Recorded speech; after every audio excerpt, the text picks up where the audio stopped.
tell on you. 'Cause you're mine.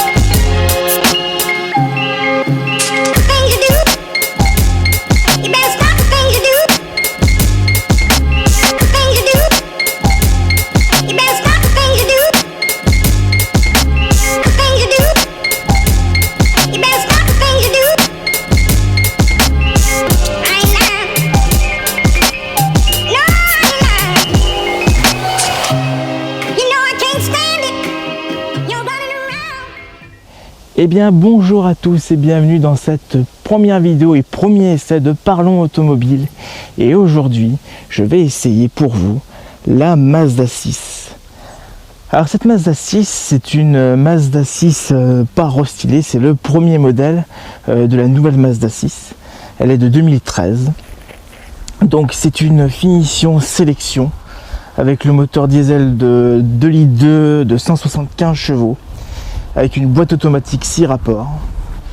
Et voilà, c'est tout ce qu'il y avait à dire sur la présentation du véhicule. Alors maintenant, on va passer à la présentation extérieure. Je vais arriver devant. Donc on remarque sur cette Mazda 6 quand même qu'on a un avant quand même qui est assez agressif, voilà, qui impose quand même une calandre assez imposante avec un logo assez gros. Alors bon, les logos ont grossi aussi, il y a un effet 3D pour imiter comme si le logo était comme si on voyait bien le logo, il est en 3D. Donc il y a tous les capteurs en arrière, donc ça sert surtout essentiellement je pense pour le régulateur adaptatif. Et on retrouve tous les autres capteurs sur le pare-brise avant. Oui, comme je disais, elle a une calandre assez imposante à l'avant. Mais bon, c'est plus imposant quand même sur leur SUV quand même, hein, sur le CX3 et sur le CX5, c'est vraiment, je trouve, surtout sur le CX5, je trouve, même d'ailleurs. Donc pour passer à la suite, donc on remarque que les feux quand même, vous voyez, ils sont quand même assez fins et ils se prolongent sur les ailes avant. C'est pour ça que je disais d'ailleurs, pour revenir au titre de la vidéo, je dis c'est la, je sais plus comment je l'appelle, j'avais trouvé plusieurs titres pour la vidéo, je crois que j'ai mis la plus latine des Nippon, ou je me rappelle plus, bon, je vais vous expliquer pourquoi, mais vous voyez, on remarque quand même qu'il y a un peu d'Alfa Romeo quand même, surtout de la Giulia en fait, voilà. Mais ça sera plus parlant à l'arrière. Je vous expliquerai pourquoi après à l'arrière, pourquoi j'ai vraiment appelé la plus latine des Nippon. Donc voilà, donc pour la partie avant, voilà, vraiment très massif à l'avant. Et donc on va passer à la partie motorisation. Là c'est un petit peu dommage, effectivement, ils n'ont pas mis de vérin, c'est un petit peu dommage pour l'ouverture du capot. Donc là ici on se retrouve avec le fameux 2 litres 2 diesel de 175 chevaux. Donc j'ai fait un petit récap des moteurs, il y a deux essences, deux motorisations essence et deux motorisations diesel. Donc on a un moteur essence de 2 litres en 165 chevaux, un autre moteur de 2 litres 5 en 192 chevaux. Ensuite les moteurs diesel c'est tout du 2 litres 2. Donc on a 150 ou 175 chevaux et sur le break on a donc le 175 chevaux mais qui est dispo en transmission intégrale. Pas sur la berline par contre, il n'y a pas de transmission intégrale. Donc là pour revenir, alors les essences s'appellent Skyactiv G chez Mazda et les diesels Skyactiv D. Donc c'est toute leur nouvelle technologie, voilà, nouveau châssis, nouvelle motorisation, etc. Voilà. Donc là, ce moteur, il fait 175 chevaux, c'est 2 litres de diesel. Donc on a un biturbo dessus. Donc en fait, pour expliquer les Schmilblick, c'est pas vraiment deux turbos, c'est pas deux gros turbos, c'est un petit turbo et un gros turbo. Donc le petit turbo va servir quand vous êtes à vitesse stabilisée, voilà, pour consommer justement moins de carburant. Et après, vous avez le gros turbo qui se met en route quand vous sollicitez le gros turbo et le petit turbo quand vous sollicitez le moteur. Donc le couple moteur dessus fait 420 Nm. Et puis voilà, donc il est Euro 6, mais petite particularité, il n'a pas d'AdBlue. Voilà, donc Mazda est reparti d'après eux d'une feuille blanche pour retravailler un peu les moteurs diesel. Et donc il n'a pas d'AdBlue, il est Euro 6 sans AdBlue et il a un taux de compression très faible, donc de 14 pour 1, donc ce qui est assez faible. D'habitude sur les diesels on a un taux de compression de 16 ou 18 pour 1, donc voilà.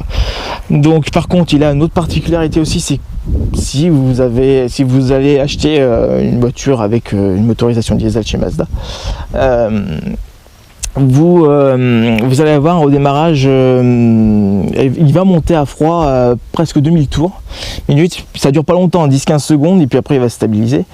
Et c'est pour éviter justement les ratés au démarrage, d'après ce que j'ai compris. Donc voilà, ne prenez pas peur si vous voyez que votre moteur monte un peu dans les tours à froid. À chaud, il ne fait pas par contre. Hein, voilà. Continuons le tour du véhicule extérieur. Donc voilà, donc on a des jantes 19 pouces en sélection.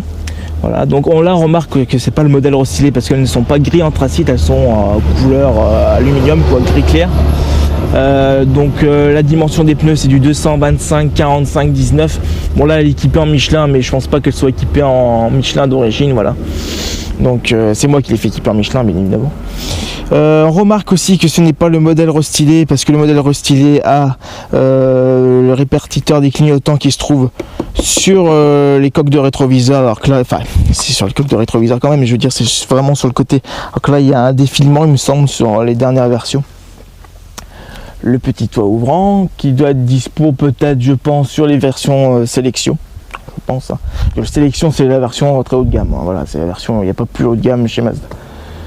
Voilà, donc vraiment le Kodo design, vous voyez vraiment, on a des lignes assez. C'est l'art du mouvement, il me semble qu'ils appellent comme ça chez Mazda. Vraiment, on voyait vraiment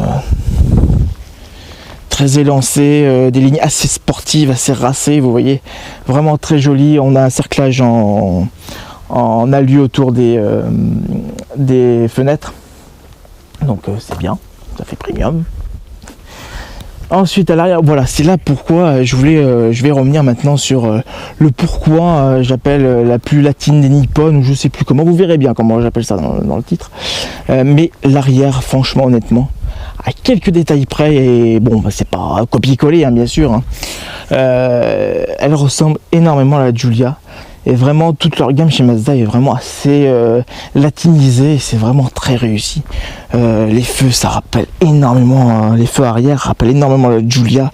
Bon, ils sont biseautés par là, ils sont un petit peu différents, voilà, c'est ce que je disais, hein, c'est vraiment un petit peu différent, c'est pas du copier-coller sur la Giulia, hein, bien évidemment, mais voilà, vous voyez, ils partent le long des ailes arrière, c'est vraiment voilà, une expression sportive, tout ça. On retrouve vraiment le logo Alpha planté au milieu, là c'est le logo Mazda, bien évidemment. Ça, il me semble que ça y est pas sur la Giulia, j'ai pas le modèle vraiment précisément en tête. Voilà, Mazda 6 Skyactiv Technology, avec les deux sorties d'échappement chromées, très joli. Nettoyé au passage, merci Autosol. Voilà, et puis voilà, donc vraiment on a des très beaux véhicules chez Mazda, franchement.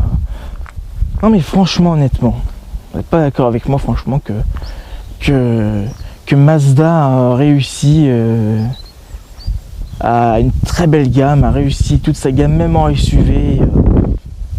C'est vraiment très réussi, c'est vraiment très très beau. Et ils ont réussi à faire une très belle gamme, puis je pense quand même que Mazda va être promettant dans les années à venir. Ils vont entre guillemets réinventer le moteur essence, pas réinventer, moi j'utilise des mots moi encore, mais ils vont sortir le Skyactiv X Mazda bientôt en 2019 sur la Mazda 3, il me semble qu'ils vont la sortir. Ça sera un nouveau moteur essence qui marchera par compression comme les moteurs diesel un peu. Il y aura toujours une bougie, mais bon, je vais pas rentrer dans le détail, c'est pas le but de la vidéo. Mais dernier point pour le Skyactiv X, il sera normalement aussi sobre, voire, ce que dit Mazda bien évidemment, voire peut-être un peu plus sobre qu'un moteur diesel. Donc affaire à suivre. Voilà, donc maintenant on va passer à l'intérieur si vous le voulez bien. Donc on va passer à l'arrière, elle a dû se fermer bien évidemment. Madame, merci, c'est sympa. Voilà, donc on va passer à l'arrière, voilà, donc comme vous pouvez le voir quand même, voilà, il y a de la place à l'arrière, on est dans une routière, mais j'ai pas dit les dimensions du véhicule, donc la berline est plus longue que, je vais fermer la portière, ça sera plus joli, la berline est plus longue que le break, d'habitude c'est l'inverse, c'est la berline qui est plus courte que le break, mais là bon, allez savoir pourquoi, je ne suis pas ingénieur chez Mazda, que voulez-vous, et oui, voilà, donc le break est plus court que la berline. Donc la berline fait 4,87 m de long, elle va faire dans les 1,80 m de large, hein, voilà, comme à peu près pas mal de voitures. De toute façon, ils vont des voitures de plus en plus longues et de plus en plus larges maintenant, alors de toute façon... Mais voilà, oh, attendez, j'ai pas parlé d'un truc. Ouh là là là là là. Le coffre. Le coffre, alors voilà, on est sur une berline, les berlines familiales routières qui ne sont pas, c'est pas un break quoi, voilà, hein, c'est ce que je veux dire. C'est souvent des mâles, bon les mâles on va pas en refaire le schmilblick, c'est pas pratique, c'est tout ça, etc. Bon voilà, il y a ses avantages et ses inconvénients, que voulez-vous. Donc le coffre il fait 480 litres de mémoire si je ne dis pas de bêtises, c'est assez profond. Il y a un peu de bordel, je suis désolé, voilà, ne m'en voulez pas s'il vous plaît, mais voilà, donc c'est une malle, rien de plus, tout ce qu'il y a de plus classique sur une berline. Donc, je vais fermer, voilà, merci.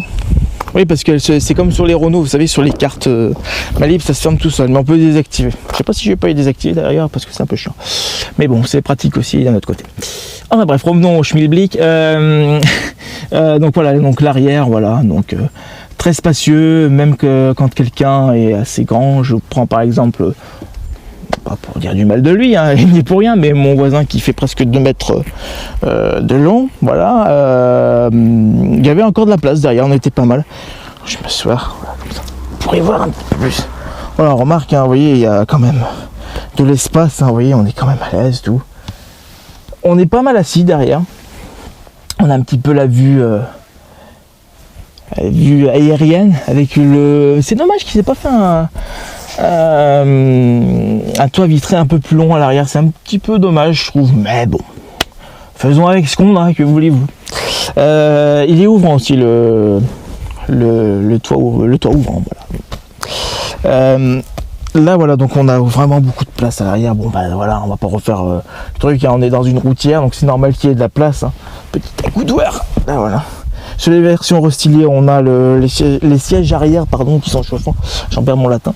Et puis voilà, les appuis-têtes, tout ce qui est plus classique, voilà. Petite seuil de porte, là. Très joli, vitre électrique, aération à l'arrière. Par contre, pas de prise USB ni d'allume-cigare derrière. Ça, c'est un petit peu dommage pour un véhicule qui se veut familial un peu chez Mazda. C'est un petit peu dommage, mais bon, voilà. Ça n'y est pas. Je vais pas inventer le truc. On va passer à l'avant. Désolé, il y a la bouteille d'eau.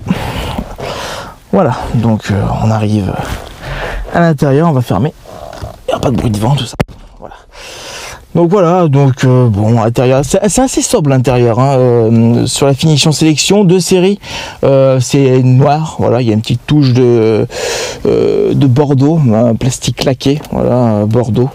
Bon, il n'y a pas, mais c'est assez sobre, c'est un peu comme les Allemands, voilà, ils vont pas chercher dans l'extravagance, les modèles colorés, tout ça, non, bon, voilà, Mazda a choisi de garder du noir, voilà. Ambiance mortuaire, je rigole. Mais voilà, côté rangement, je suis un peu déçu. Voilà, c'est un véhicule qui se veut. La bouteille d'eau, décide-moi, elle se fait la malle. Voilà, par exemple, il n'y a pas trop de rangement, je trouve. Voilà, il y a juste la place, par exemple, pour mettre une bouteille d'eau, mais par exemple, je peux pas mettre j'appelle ça mes gratte-gratte. Pour l'hiver, pas mettre de chiffon, tout ça, je peux pas mettre grand chose en fait, c'est un petit peu dommage. C'est de la place de perdu quoi, c'est un petit peu dommage. Bon, 4 vitres électriques, rétroélectriques, tout ce qui est aide à la conduite, tout ça. Le compteur est assez sympa. Ça fait moderne, je vais la démarrer comme ça. Voilà. Ah, petite particularité, je vois déjà démarre. Le diesel est peu vibrant par contre, que ce soit à l'arrêt, au démarrage. Il est assez plaisant comme diesel, que ce soit 150 ou 175. Voilà, c'était un petit point que je voulais revenir dessus. Il est très peu vibrant ce moteur diesel. Donc voilà, donc le compteur est assez moderne, quoi. Voilà, lumière blanche. On a l'ordinateur de bord. Attendez, je vais me rapprocher. Voilà, c'est un écran numérique monochrome, mais bon, voilà. Voilà, tout ce qui est assez classique. Maintenant, on retrouve beaucoup d'écrans comme ça pour l'ordinateur de bord. Il y a tout ce qu'il faut, GPS, connexion Bluetooth, lecteur de CD encore. Pour l'audio, voilà. Par contre, ça ressemble beaucoup quand même. Ils sont inspirés comme chez Volkswagen quand même pour faire le truc là, parce que ça ressemble beaucoup à la Golf, ce que j'avais avant. Voilà, hein, les boutons, comment ils sont disposés, et tout. Donc voilà, bon, il n'y avait pas le manche disque, il était dans la boîte à gants. Donc le système multimédia peut se piloter à l'aide de la molette. Voilà, il y a une molette, tout pour pouvoir commander. Voilà, vous avez les accès rapides à différentes fonctions que vous voulez vous servir. Voilà, donc on va pas refaire on va pas expliquer, je pense que beaucoup savent comment ça marche. Un petit rangement, porte-gobelet. Voilà, un vide-poche. C'est bien par contre qu'ils aient conservé par contre des commandes pour la clim, parce que je vois par exemple chez Peugeot, tout est intégré dans l'écran, et je trouve que quand vous conduisez, c'est pas forcément ce qui est plus pratique et plus agréable. Je trouve même que c'est un peu dangereux. On est là à chercher, c'est où la clim, on donne un coup de volant, machin et tout. Je trouve que c'est un peu chiant. On s'en fout de ça. Mais bon, voilà, il faut être moderne maintenant dans les véhicules, et on voit de plus en plus d'écrans. Voilà. Pas de CarPlay, pas de Android Auto, pas de Mirrorlink. Ça, c'est un peu dommage, je trouve, par contre. Bon, c'est un véhicule japonais. Je trouve ça même étrange que Mazda mette pas en avant ça, parce que le Japon, on va pas refaire le truc, mais Mazda c'est marque japonaise, donc je pensais qu'ils allaient être quand même plus techno que ça, et c'est un petit peu dommage de ce côté-là. Donc voilà, pareil aussi, il y a un truc, bon, ça c'est un peu hors sujet, mais la latence Bluetooth et pas top quoi, par rapport aux autres voitures que j'ai eu avant. Il y a une latence qui est un peu longue, quoi, donc c'est pas forcément ce qui est bien. Oui, il y a des petits rangements, vous voyez, comme je disais tout à l'heure, mais c'est pas folichon, quoi, franchement. Bon, désolé, c'est un peu le bordel là aussi, mais voilà, c'est pas pour un véhicule qui se veut familial chez Mazda, c'est pas, il n'y a pas trop de rangement. Voilà. Ah, petite précision, système audio Bose, il y a 11 haut-parleurs Bose. Voilà, pour dire le système audio de la voiture. Donc pas besoin de vous dire oncle Bose, c'est toujours un succès, que voulez-vous. Voilà, et ben refaire le schmilblick pour Bose. Et puis voilà, donc la présentation intérieure. Les sièges sont bien, voilà. Très bon siège, on sent que c'est fait pour cruiser les sièges. Ils sont pas trop, ils maintiennent pas trop. Et voilà, ils ferment pas trop et ils ouvrent. Enfin, ils tiennent juste ce qu'il faut, je trouve. Ils maintiennent vraiment assez bien au niveau du dos. Ils ferment pas trop. Enfin bon, voilà, vous avez compris, on est quand même bien. Ça fait un peu sofa, je trouve. On est vraiment bien pour conduire, vraiment.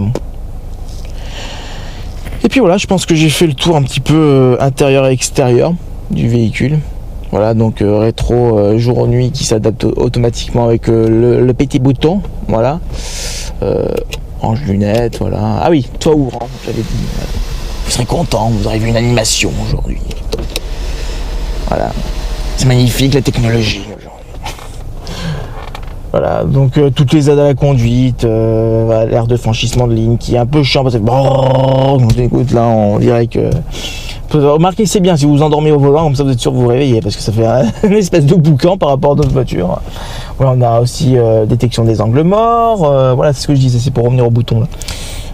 Ouais, je vais bientôt terminer la vidéo, c'est un petit peu long, je trouve, j'ai pas mal blablaté.